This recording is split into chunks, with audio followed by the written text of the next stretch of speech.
बिहार किसका? Powered by नोवा शुद्ध देसी घी। जब जब खाए दिल खुश हो जाए, सदियों का नोवा शुद्ध देसी घी, सपना स्वस्थ भारत का। I love घी। तेजस्वी यादव अगर आज जनादेश उनके पक्ष में जाता है तो वो 18 नवंबर को शपथ लेंगे। ये तारीख उन्होंने तय कर रखी है। हालांकि जो जनता दल यूनाइटेड है, या यूं कह लीजिए कि पूरा एनडीए का कुनबा, उनको भरोसा है कि नीतीश कुमार अभी भी टाइगर के तौर पर जिंदा हैं और जनादेश उनके पक्ष में ही आएगा। तो अपने अपने दावे हैं। हालांकि जैसे जैसे रुझान सामने आएगा और तस्वीर क्लियर होती जाएगी तो वैसे वैसे वो दावे भी धीरे धीरे कमजोर पड़ते दिखेंगे। लेकिन हाँ, चुनाव नतीजे आने के पहले जो अलर्टनेस महागठबंधन ने दिखाई, और कल रात भी हमने देखा तेजस्वी यादव ने महागठबंधन के नेताओं के साथ एक बैठक करी एक पोलो रोड आवास पे। उस बैठक का मकसद यही था कि आज काउंटिंग डे पर कहीं भी कोई गड़बड़ी ना हो। अगर कहीं कोई गड़बड़ी की आशंका है तो उसको लेकर के मुखर तौर पे अपनी आवाज जो है वो जनता के बीच पहुंचाई जाए, मीडिया के बीच पहुंचाई जाए और इलेक्शन कमीशन के सामने भी बात को रखा जाए।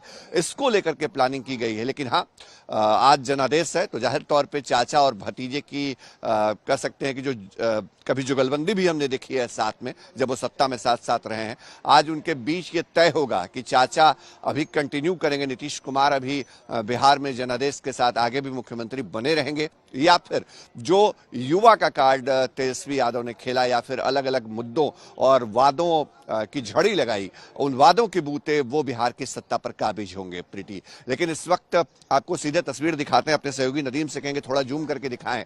ये 10 सर्कुलर रोड है, राबड़ी देवी का सरकारी आवास है और यहीं पर तेजस्वी यादव भी रहते हैं, लालू यादव भी रहते हैं, राबड़ी देवी भी रहती हैं। और अंदर अभी बहुत खामोशी है, सन्नाटा है।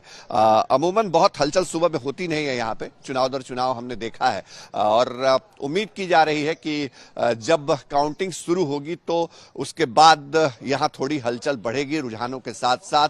लेकिन ये अपने आप में बहुत दिलचस्प भी होगा कि 10 सर्कुलर रोड की तस्वीर आगे कैसी रहने वाली है, क्योंकि अगर जनादेश आरजेडी महागठबंधन के पक्ष में आता है, तेजस्वी यादव मुख्यमंत्री की कुर्सी तक पहुंच पाते हैं, तो उन परिस्थितियों में यहां रौनक बढ़ेगी। क्योंकि हमने देखा था जब सरकार में राष्ट्रीय जनता दल होती है, जब तेजस्वी यादव लालू परिवार होता है तो यहां रौनक बढ़ जाती है।